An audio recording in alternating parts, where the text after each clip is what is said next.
মুসলিমদেরকে আল্লাহ তাআলা রাষ্ট্রের দায়িত্ব দেবেন, ক্ষমতা দিবেন, কর্তৃত্ব দিবেন, মাফ করে দিবেন। এরপর আল্লাহ তাআলা বলছেন কিভাবে দিবেন, কেমন করে দিবেন। আল্লাহ তাআলা বলছেন কামাস্তাকরাফাল্লাযীনা মিন ক্বাবলিহিম, যেমনটা ক্ষমতা দেওয়া হয়েছিল তোমাদের পূর্বে। খলিফা ওসমান রাদিয়াল্লাহু তাআলা আনহুকে দিয়েছিলেন, আলী রাদিয়াল্লাহু তাআলা আনহুকে দিয়েছিলেন, তারপরে ওমর রাদিয়াল্লাহু তাআলা আনহুকে দিয়েছিলেন, আবু বকর রাদিয়াল্লাহু তাআলা আনহুকে দিয়েছিলেন। ওই রকম ক্ষমতা, ওই রকম শাসন কর্তৃত্ব তোমাদেরকে দেওয়া হবে।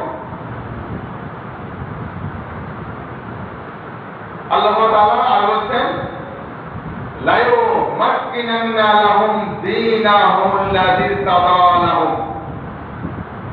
ক্ষমতা তো দেবেনই, তোমাদের যে ধর্মটা রয়েছে, যেটা আল্লাহ তাআলা পছন্দ করেছেন, যে ধর্মটা আল্লাহ তাআলা তোমাদের জন্য নির্ধারণ করেছেন, নির্বাচন করেছেন, ওই ধর্মটাকে সুদীক করবে। চলাফেরা করতে পারবো না যে আল্লাহ তাআলা ব্যতীত অন্য কাউকে ভয় না পেয়ে নিশ্চিন্তে ঘুমাতে পারবো, এমন একটি পরিবেশ কি কখনো হবে না? তাওরাতি মুজাম্মল আওসাত অধ্যায় নম্বর 7 119 নম্বর পৃষ্ঠা 7,53 নম্বর হাদিস।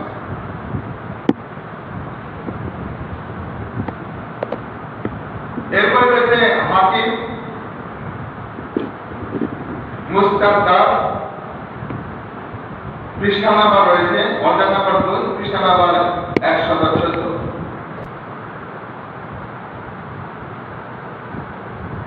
আল্লাহ তাআলা এখানে রাসূল সাল্লাল্লাহু আলাইহি ওয়াসাল্লামের সাথে ওয়াদা করেছেন তিনটি বিষয়ে, তিনটি চাওয়া, তিনটি ওয়াদা আল্লাহ তাআলা পূরণ করবে, এই কথা মুহাম্মদ সাল্লাল্লাহু আলাইহি ওয়াসাল্লামকে বলেছেন। রাসূল সাল্লাল্লাহু আলাইহি ওয়াসাল্লাম বলেছেন যে এই ভূখণ্ডে সমস্ত জায়গা পূর্ব এবং পশ্চিম একত্র করে আমাকে দেখানো হয়। এই ভূখণ্ডে পূর্ব এবং পশ্চিম এটাকে একত্র করে আল্লাহ তাআলা আমাকে দেখিয়েছেন। এই হাদিসটা রয়েছে আপনার মুসলিম শরীফের 2889 নম্বর হাদিস। এরপরও 4646 নম্বর হাদিসে রয়েছে মিশকাতে আবু দাউদের, সেখানে বলেছে যে ওসমান রাদিয়াল্লাহু তাআলা এই ওয়াদাগুলি, তিনটা ওয়াদা আল্লাহ তাআলা করেছেন মুহাম্মদ সাল্লাল্লাহু আলাইহি ওয়াসাল্লামের সাথে, সেই তিনটা ওয়াদা ওসমান রাদিয়াল্লাহু তাআলা আনহুর আমলে আল্লাহ তাআলা ওয়াদা পূরণ করেছেন, পরিপূর্ণ করে দিয়েছেন। ওসমান রাদিয়াল্লাহু তাআলা আনহুর আমলে খলিফা থাকাকালীন এটা পরিপূর্ণ করে দিয়েছেন আল্লাহ তাআলা। আর তিনি বলেছেন যে আমার পরে 30 বছর, আমার পরে 30 বছর এই খোলাফায়ে রাশিদের আইন থাকবে, তারপরে আর থাকবে না। তার মানে ওসমান রাদিয়াল্লাহু তাআলা আনহু পরে উনি যখন চলে যাবেন তারপরে 30 বছর খলিফা থাকবে, এরপরে আর এই আইন থাকবে না, মানুষ মানবে না। গত সপ্তাহে যে সপ্তাহে আমরা বলেছিলাম সেই সপ্তাহে আমি বলেছিলাম। তাহলে এখানে আল্লাহ তাআলা আপনাকে আমাকে বুঝিয়েছেন কিভাবে, ওয়া'আদাল্লাহু আল্লাযীনা আমানু মিনকুম ওয়া লা ইউবাদদিলুহুম মিন খাউফিন আমনা, তোমাদেরকে কি দিবেন? শাসন কর্তৃত্ব দিবেন, শাসন ভার দিবেন, তোমাদের ধর্মকে তিনি নির্ধারণ করবেন, ওই ধর্মের উপরে মানুষকে চলতে হবে, ওই ধর্ম মেনে চলতে হবে। আর 3 নম্বর হচ্ছে তোমাদেরকে ভয় তোমরা যে ভয় নিয়ে চলাফেরা করো, এই ভয়ের পরিবর্তে আল্লাহ তাআলা অবশ্যই তোমাদেরকে কি দিবেন? শান্তি দিবেন। এই তিনটে ওয়াদা। প্রথমে বলেছেন যে তোমাদেরকে কি দেওয়া হবে? রাষ্ট্রের দায়িত্ব দেওয়া হবে, শাসন কর্তৃত্ব দেওয়া হবে, এবং তোমাদের উপরে আল্লাহ তাআলা যে ধর্মটা, ইসলাম ধর্মটা নির্ধারণ করেছেন, নির্বাচন করেছেন, এটা এমন ভাবে চালু করবেন, এমন ভাবে প্রতিষ্ঠা করবেন, এই ইসলাম মোতাবেক সকলকেই চলতে হবে, চলতে বাধ্য। আবার তোমাদের অন্তরের ভিতরে ভয় রয়েছে, ভয় ভীতি থাকে, এই ভয় ভীতির পরিবর্তে আল্লাহ তাআলা তোমাদেরকে শান্তি দান করবেন। শর্ত একটা, আল্লাহ তাআলা বলেন শর্ত একটা। কি শর্ত? ইয়াবুদুনানি লা ইশরিকুনা বি শাইআ। তোমরা ইবাদত করবে ওই আল্লাহ তাআলা, তবে আল্লাহ তাআলার সাথে কাউকে শরীক করতে পারবে না। একটা শর্ত দিয়েছেন। আমি তোমাদেরকে তিনটা শর্ত পূরণ করব, তোমাদের কাছে একটা শর্ত, সেটা কি? তোমরা শুধু আমারই ইবাদত করবে, আমার ইবাদতে কাউকে শরীক করতে পারবে না। আল্লাহ তাআলা এই কথা বলেছেন।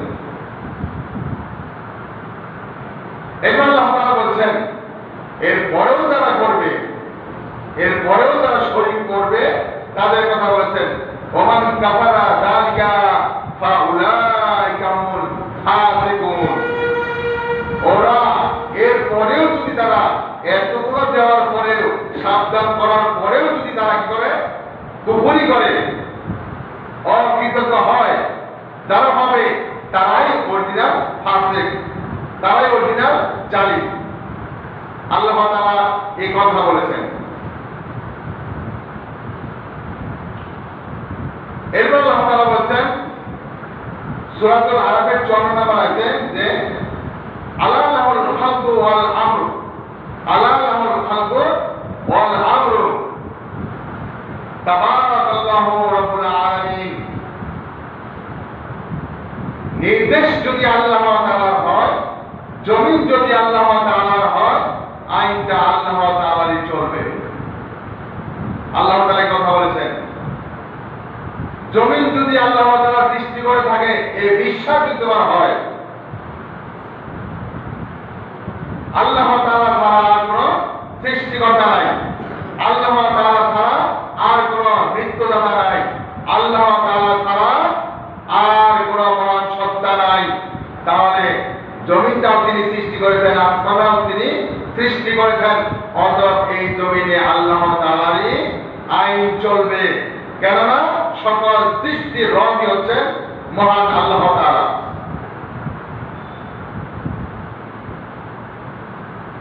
এরপর আল্লাহ তাআলা বলছেন যে আপা হুকুম, মানে এখানে আল্লাহ তাআলা বলছেন জাহেলিয়াতের বিধান চাওয়া যাবে না, এই কথা বলে জাহেলিয়াতের বিধান চাওয়া যাবে না, এই কথার ব্যাপারে আল্লাহ তাআলা বলছেন সূরাতুল মাইদার 50 নম্বর আয়াত, 5 নম্বর সূরা, আপা হুকুম জাহেলিয়াতি ইয়াবগুন। আল্লাহ তাআলা বলছেন আমারই মানবা না, তাহলে কি তোমরা জাহেলিয়াতের বিধান চাও?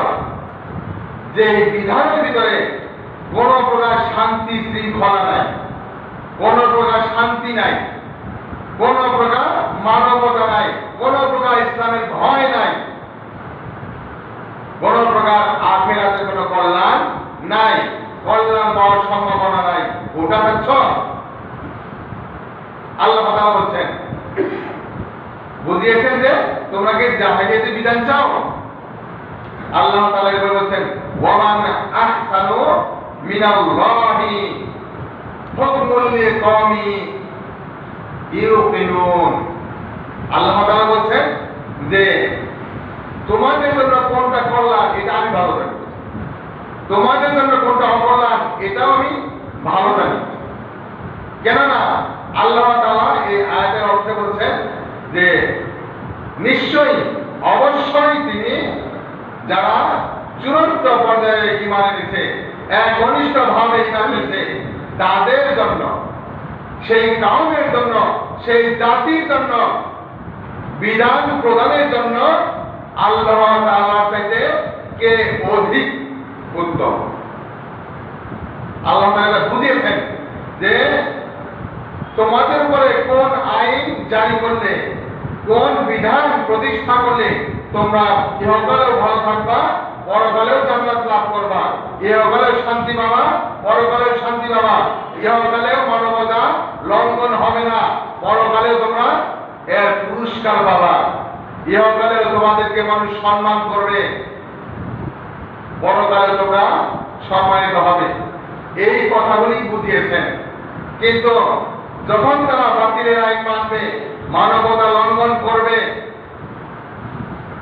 কোন রাষ্ট্রের শাসক তারা যখন চিন্তা করবে আমরা ক্ষমতায় আসছি, আমার মনে যা চায় আমি তাই করব,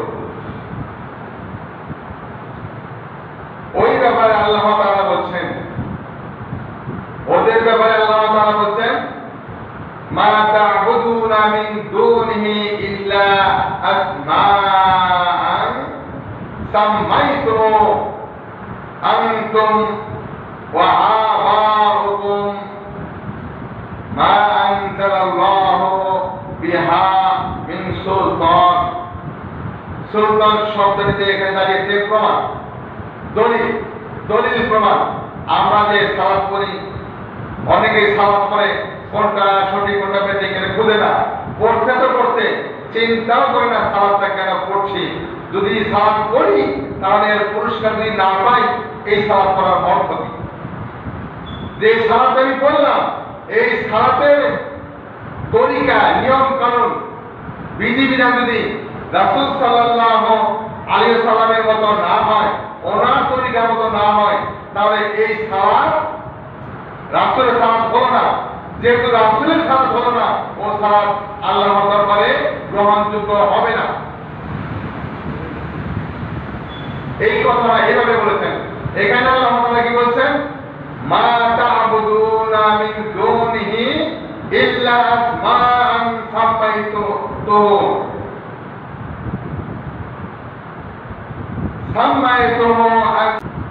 আল্লাহ তাআলা এইভাবে বলেছেন যে তোমরা যাকে বাদ দিয়ে, যে আল্লাহকে বাদ দিয়ে যে নামে কি করছো, ইবাদত করছো, ওয়া আবাউকুম যে নামে ইবাদত করছো, এই নামটা কে দিয়েছে? এই নামটা তোমরা দিছো আর তোমাদের পিতৃপুরুষ দিয়েছে। ওয়া আবাউকুম তোমাদের পিতৃপুরুষ এই নামকরণ করেছে, যে নামে তোমরা ইবাদত করছো। মানে প্রত্যেকটা মূর্তির নাম রয়েছে, পূজার নাম রয়েছে, যে এটা অমুক নাম অমুক মূর্তি, এটা অমুক মূর্তি, এটা এই ঋতিকের মালিক, এটা বিপদের মালিক, এই সবটা নাম গেছে তোমরা দিছ আর তোমাদের পিতৃপুরুষ দিছে। মা আনজালাল্লাহু বিহা আল্লাহ তাআলা এই রকম নামকরণ তোমাদের করেন নাই, মিন সুলতান প্রমাণ পাঠান নাই, অবতীর্ণ করেন নাই। আল্লাহ তাআলা তোমাদের এই নামকরণের ব্যাপারে, নামকরণ হিসাবে আল্লাহ তাআলা কোরআনের কোথাও দলিল প্রমাণ পাঠাননি। যদি না পাঠান তাহলে তোমরা যে নামেই তাকে ডাকছ ওটা তোমাদেরই নাম, ওটা ভুল, ওটা ভুল নিঃশেষ হয়ে যাবে, ওটা তোমাদের কোনো উপকারে আসবে না। এই কথাটাই আল্লাহ তাআলা বলেছেন।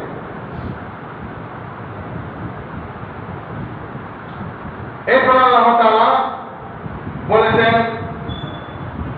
আবু আশআরী রাদিয়াল্লাহু তাআলা আনহু তিনি বলেছেন, রাসূল সাল্লাল্লাহু আলাইহি সাল্লাম বলেছেন,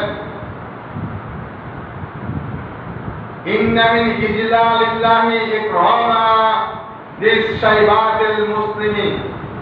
তোমরা যদি আল্লাহ তাআলাকে পেতে চাও, তাকে সম্মান করতে চাও, তাকে ভালোবাসতে চাও, তাহলে বৃদ্ধা মুসলিমকে ভালোবাসো, সম্মান করো। আবু আশআরী তিনি বলেছেন যে রাসূল সাল্লাল্লাহু আলাইহি সাল্লাম বলেছেন, আল্লাহকে সম্মান করতে চাইলে, আল্লাহকে ভালোবাসতে চাইলে, আল্লাহর সান্নিধ্য পেতে চাইলে তোমরা বৃদ্ধা মুসলিমকে সম্মান করো।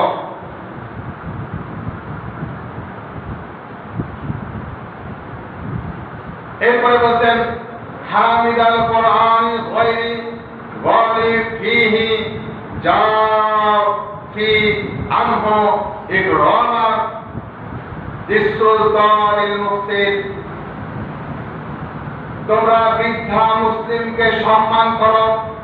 দ্বিতীয়টা বলেছেন কোরআনের বাহক, কোরআনের বাহক যদি তাকে অতিরঞ্জিত না করে, অতিরঞ্জিত কোনো কিছু না করে, তাহলে তাকে সম্মান করো এবং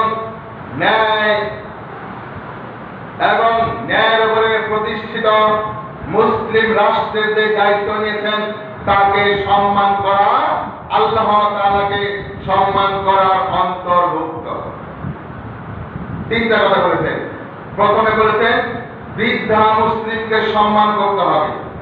দ্বিতীয়টা বলেছেন কোরআনের বাহক, যারা কোরআন নিয়ে গবেষণা করে, কোরআনের কথা বলে, নিজের থেকে কোনো কথা বলে না, কোরআনের আলোচনা করে এবং কোরআনের পরিপূর্ণ সহি ব্যাখ্যা যা তাই ব্যবহার করে কোরআন প্রতিষ্ঠা করার জন্য তারা সকাল সন্ধ্যায় লেগে আছে আল্লাহকে খুশি করার জন্য। ওই কোরআনের বাহক যদি তারা নিজেকে পুরানোর জন্য অতিরিক্ত কিছু না করে, নিজেকে বড় করার জন্য অতিরিক্ত কিছু না করে, সব যদি আল্লাহ তাআলার সন্তুষ্টির জন্য করে, তাহলে তাকে সম্মান করা এবং ন্যায় পরায়ণ শাসককে সম্মান করা আল্লাহ তাআলাকে সম্মান করা অন্তর্ভুক্ত। এই হাদিসটি রয়েছে আবু দাউদের ৭৮৪৩ নম্বর হাদিস। আর হাদিসে রয়েছে জাবের ইবনে সামুরা রাদিয়াল্লাহু তাআলা আনহু, তিনি বলেছেন ইয়াকুলু সালাতুন আখাফু আলা উম্মাতিল ইসতিসকা বিল আনআমি মিনাশ শাইতানি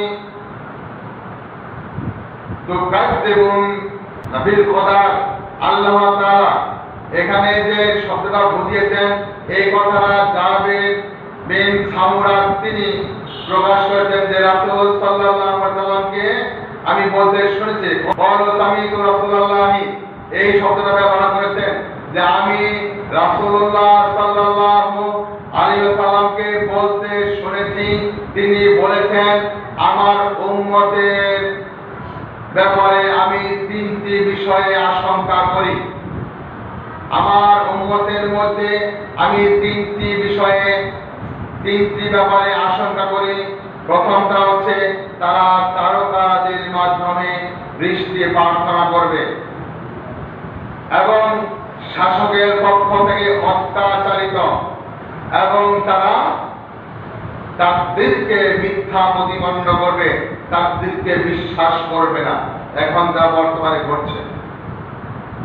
মানুষ চিন্তাই করে না আমাদের দিকে কি আছে, এটা ভাবেই না, বলে যে এটা করলে আমাদের দিক বেশি হয়ে যাবে, এটা না করলে আমাদের দিক কমে যাবে। মানুষ এটা চিন্তা করে আমি যদি এখানে না যাই তাহলে আগামী দিনে আমি না খেয়ে থাকবো, এটা যদি আমি না করি তাহলে আমি চলতেই পারবো না, গরিব হয়ে যাব। তার মানে আল্লাহ তাআলা আমার আপনার জীবনে যে রিজিক, যে ধন দৌলত, যে পরিবেশ পরিস্থিতি লিপিবদ্ধ করে দিয়েছেন, তার মধ্যে আমার কোনো বিশ্বাস নাই। এই জন্য আমরা কি করি, সুদ খাই, মানুষকে জুলুম করি, অন্যায় অত্যাচার করে, ক্ষমতা আছে জমি দখল করে নিলাম, যেরকম রাষ্ট্রের ক্ষমতা আছে, রাষ্ট্রের অন্যায়ভাবে ক্ষমতা জবরদস্তি করে একজন কোরআনের পাখিকে জেলে ধরে ফাঁসি দিয়ে চেয়েছিল, পারেনি, লাস্ট কি গেল, ইনজেকশন পুশ করে তাকে হাসপাতালে নিয়ে গেল, সুস্থ মানুষ মারা গেল। আসলে যাকে পুশ করা হয়েছে তিনি ঠিক জান্নাতে চলে গেছে, যদিও তার দুই চারটা ভুল ভ্রান্তি ছিল, ওই ইঞ্জেকশন পুশের মাধ্যমে যারা মৃত্যু এনেছে, আসলে ওরা মৃত্যু ওই পর্যন্তই, কিন্তু যারা করেছে ওনার ভুল ভ্রান্তি ওনাদের ঘাড়ে বসে গেছে, আর উনি নিশ্চিন্তে জান্নাতের ভিতরে শুয়ে আছেন। আলহামদুলিল্লাহ, এমন ভাবে শুয়ে আছেন ওনার কবরটা জান্নাতের বাগান হয়ে গেছে। আমরা মনে করছি তাকে ইনজেকশন পুশ করে মেরে ফেললাম, বাংলাদেশ থেকে ইসলাম চলে যাবে, ইসলাম আর থাকবে না। এরকম দুঃসাহস কেউ করবে না ভুল করেও। কোন কোরআনের পাখিকে কেউ যদি এরকম দৃষ্টান্তমূলক শাস্তি দিতে চায়, তার এই মস্তিষ্কে, তার এই বিবেকের বিচারের ক্ষেত্রে যদি মনে করে এটাই করে আমি ঠিক করলাম, তাহলে সে ভুল করবে। ইহকালও তার চলে গেল, পরকালও তার চলে গেল। কেন? সে প্রথমত কোরআনের শত্রু, দ্বিতীয়ত সে আল্লাহ তাআলাকে বিশ্বাস করে না, যাকে বলা হয় কাফের, অকৃতজ্ঞ। প্রকাশ্য দিবালোকে এটা আমাদেরকে বিশ্বাস করতে হবে। এরকম চিন্তা চেতনা যার থাকবে যে একটা আলেম কোরআনের কথা বলছে, তাকে আমরা হত্যা করলে আমার আইন চলবে, পশ্চিমকালেও না। আল্লাহ তাআলা এই কথাটাই বুঝিয়েছেন, যে না একটু আগে বললাম, আলা লাহুল খালকু ওয়াল আমরু তাবারাকাল্লাহু রাব্বুল আলামিন। 54 নম্বর আয়াতে 7 নম্বর সূরায় এই কথাটাই বলেছেন, জমিন যদি আমি সৃষ্টি করে থাকি, আসমান যদি আমি সৃষ্টি করে থাকি, আমি যদি তোমাদেরকে রিজিক দিতে পারি, শক্তি দিতে পারি, তাহলে আমার এই ইবাদত করতে হবে, আমার এই আইন চলবে, আমার কোরআনের আইন চলবে, কোন মানব রচিত আইন চলবে না। এই কথাই আল্লাহ তাআলা বুঝিয়েছেন। কেননা সকল সৃষ্টির রব হচ্ছেন মহান আল্লাহ তাআলা, অতএব মানব রচিত আইন চলবে না। যারা বলে ধর্ম নিরপেক্ষ শাসন চলবে, ধর্ম নিরপেক্ষ আইন চলবে, ধর্মের ভিতরে রাজনীতি নাই, তুমি রাজনীতি জানোই না। যে ব্যক্তি বলবে কোরআনের ভিতরে রাজনীতি নাই, সে রাজনীতি বুঝেই না, ও রাজনীতিতে যাওয়াটাই ব্যর্থ। কেননা কোরআনই হচ্ছে সর্বশ্রেষ্ঠ রাজনীতি, কোরআনই হচ্ছে সর্বশ্রেষ্ঠ পৌরনীতি, অর্থনীতি এবং বিজ্ঞান সাহিত্য। কোরআনই রয়েছে ইঞ্জিনিয়ারের যে আলোচনা এবং ডাক্তারি ছাত্রের যত পরামর্শ রয়েছে, সব কোরআনের ভেতরে। যত বৈজ্ঞানিক গবেষণা করে সব কোরআন থেকে। তাহলে তুমি যে বলছো ধর্ম নিরপেক্ষ আইন চলবে, রাষ্ট্র চলবে, বলো কি তুমি? তোমাকে বলেছে কে ধর্ম ভিত্তিক রাজনীতি চলতে হবে? রাজনীতি মানেই ধর্ম, রাজনীতি মানেই কোরআন, রাজনীতি মানেই রাসূল সাল্লাল্লাহু আলাইহি ওয়াসাল্লামের পদ্ধতি। এই কথাই বুঝিয়েছেন। তবে মুসলিম রাষ্ট্র, মুসলিম শাসক যদি থাকে, আল্লাহ তাআলা রাসূলকে সেই কথা সুন্দর করে বুঝিয়ে দিয়েছেন। আব্দুল্লাহ ইবনে আব্বাস রাদিয়াল্লাহু তাআলা আনহু হতে বর্ণিত, তিনি বলেছেন রাসূল সাল্লাল্লাহু আলাইহি ওয়াসাল্লাম বলেছেন, যদি কোন শাসক, যদি কোন নেতা যদি একটা অপকর্ম করে, উনি খুব ভালো মানুষ, খুব ইমানদার, খুব সলিড, তুমি জানো হঠাৎ করে একটা খারাপ কাজ করেছে, যেটা একেবারে অপছন্দনীয় কাজ, একেবারে নিকৃষ্ট কাজ, একেবারে নিন্দনীয় কাজ, সেই ক্ষেত্রে তুমি কি করবে? তোমাকে ধৈর্য ধরতে হবে, তোমাকে ধৈর্য ধরতে হবে, সবর করতে হবে। কেননা রাসূল বলছেন, কেননা কোন ব্যক্তি যদি রাষ্ট্রীয় শৃঙ্খলা থেকে এক বিগত পরিমাণ দূরে সরে গেল, সে যেন জাহেলিয়াতে মৃত্যুবরণ করল। হাদিসটি রয়েছে সহিহ বুখারীর ৭,০৫৩ নম্বর হাদিস। বুখারী হাদিসটা পড়লে আপনি পেয়ে যাবেন যে রাষ্ট্রে যদি কোন একটা অপরাধ করেই ফেলে, অথবা আপনার এলাকায় একটা নেতা এত ভালো মানুষ, সীমান্তালী মানুষ, হঠাৎ করে একটা ভুল করে ফেলেছে, এই জন্য আপনি নেতার উপরে আল্লাহর অভিশাপ চাইতে পারেন না। তার জন্য আপনাকে সবুর করতে হবে এবং নেতার জন্য আল্লাহ তাআলার কাছে বেশি বেশি দোয়া করতে হবে। আল্লাহ, তুমি আমার নেতাকে ক্ষমা করে দাও, তুমি আমার নেতাকে সাহায্য করো, তুমি আমার নেতাকে এই খারাপি থেকে বিরত থাকার তৌফিক দান করো। এই দোয়াগুলি করতে হবে। এই কথা শুধু নেতার জন্যই নাই, এটা সমাজের ভিতরে যারা নেতা রয়েছে তাদের ব্যাপারে বলা হয়েছে, যারা সমাজ পরিচালনা করে তারা যদি একটা ভুল কাজ করেই বসে, এই জন্য আপনি তাকে গালিগালাজ করতে পারেন না। যদি তার একটা আইন প্রতিষ্ঠার জন্য সে একটা ভুল করেই বসে, তার জন্য আপনি তাকে অভিশাপ করতে পারেন না। তার জন্য আপনি তাকে বলতে পারেন না তুমি সরে গেলেই আমার সমাজটা ভালো করবে, এমন বক্তব্য পেশ করার দুঃসাহস করবেন না। কেননা রাসূল এই কথা বলেছেন, ওনার জন্য দোয়া করো, ওনার জন্য ক্ষমা প্রার্থনা করো, আর তুমি সবুর করো। এই কল্যাণমূলক সমাজ থেকে যখন তুমি রাগ করে তোমার নিজের স্বার্থের জন্য বেরিয়ে যাবে, তুমি জাহান্নামে চলে গেলে, মূর্খ জাহেলিয়াতে মৃত্যুবরণ করলে। পরের কথা পরে, এখানে যা বলছে আমি আপনাকে তাই শোনালাম। তাহলে এখানে আমি যে কথাটা বলতে চাচ্ছিলাম যে আল্লাহ তাআলা ওয়াদা করেছেন তিনটা, আর আল্লাহ তাআলা তোমার কাছ থেকে শর্ত নিয়েছেন কয়টা? একটা, তুমি শিরিক করবে না, আল্লাহ তাআলার ইবাদত করবে, অন্য কারো ইবাদত করবে না, তার সাথে কাউকে শরীক করবে না। যদি তুমি শরীক না করো, আল্লাহ তাআলা তোমার তিনটা ওয়াদা পূরণ করবে। আর যে কথাটা বলছিলাম যে যারা মূর্তি পূজা করে, হিন্দু হোক খ্রিস্টানি হোক যে যাই হোক কেন, আল্লাহ তাআলা ওইসব মূর্তির নাম হিসাবে যারা ডাকছে, এটা আমার রিজিক দাতা, এটা আমার বিপদ থেকে রক্ষাদাতা, এটা আমার আল্লাহ তাআলাকে পৌঁছে দিবেন, ইবাদত এর সাথে পূজা করি, আমরা সবাই তো পাপিষ্ঠ আর ইনি হলেন নিষ্পাপ, এনার মাধ্যমে আল্লাহ তাআলার নিকটে চলে যাব। এই মাধ্যম যারা ব্যবহার করবে তারাই গুমরাহের মধ্যে পড়ে যাবে। এই কথাটাই আল্লাহ তাআলা বুঝিয়েছেন যে মা আনজালাল্লাহু বিহা মিন সুলতান, তোমরা যে নামকরণ দিয়েছ এই নামকরণ তোমরাই নির্ধারণ করেছ, তোমাদের পিতৃপুরুষ নির্ধারণ করেছে। আল্লাহ তাআলার পক্ষ থেকে এরকম নামকরণ কোথাও প্রমাণিত না। কথাগুলো এইভাবে নিতে হবে, তাহলে আল্লাহ তাআলা আমাদেরকে ক্ষমা করবেন, আমাদেরকে সঠিক রাস্তা দেখাবেন। আল্লাহ তাআলা আরো বলেছেন যালিকা দীনুল কাইয়্যিমা,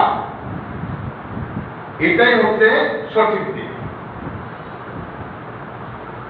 এটাই হচ্ছে সঠিক দিন, এর বাইরে কোনো দিন নেই।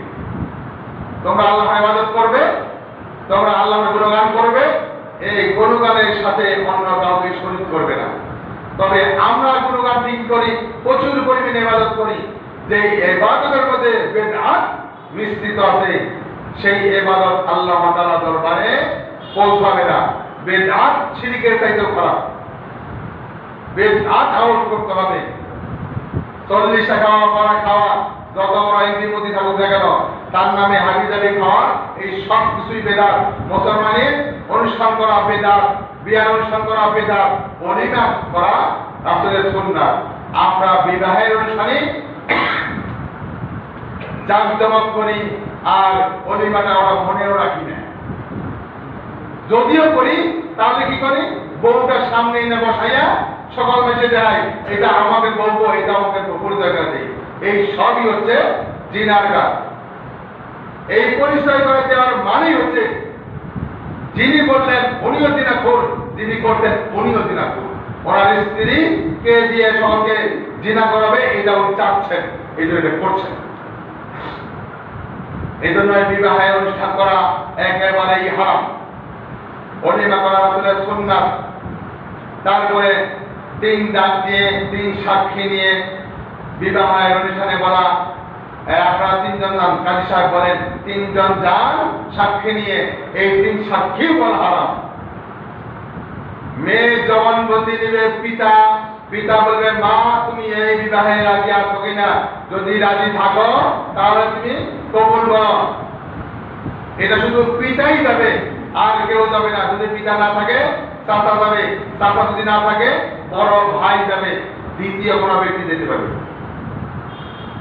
ছেলের কাছে এসে বলবে, ছেলের কাছে যে কেউ বলতে পারে, অসুবিধা নেই, তবে বিবাহের খুঁজতে আমরা জরুরি। যে বিবাহের মধ্যে কোদবা পড়ে না ও বিবাহ হয় বাতিল। 4 লক্ষ টাকা 5 লক্ষ টাকা দিয়ে নোট ধার্য করিয়া এত টাকাও আসে এইসব গান শোনানো মেয়ের পক্ষে দায় নেই। ওটা পিতা শোনাবে, ওরা শোনাবে পিতা। এটাই হচ্ছে আল্লাহ তাআলার বিধান। আল্লাহ তাআলা আমাদেরকে সেই তৌফিক দান করুন যাতে করে এই মুসলিম রাষ্ট্রের যে কার্যকলাপ রয়েছে আমরা আগামী সপ্তাহে সেই কাজগুলো শোনার চেষ্টা করবো। আল্লাহ তাআলা আমাদেরকে সেই তৌফিক দান করুন। আখির দাওয়ানা আলহামদুলিল্লাহি রাব্বিল আলামিন।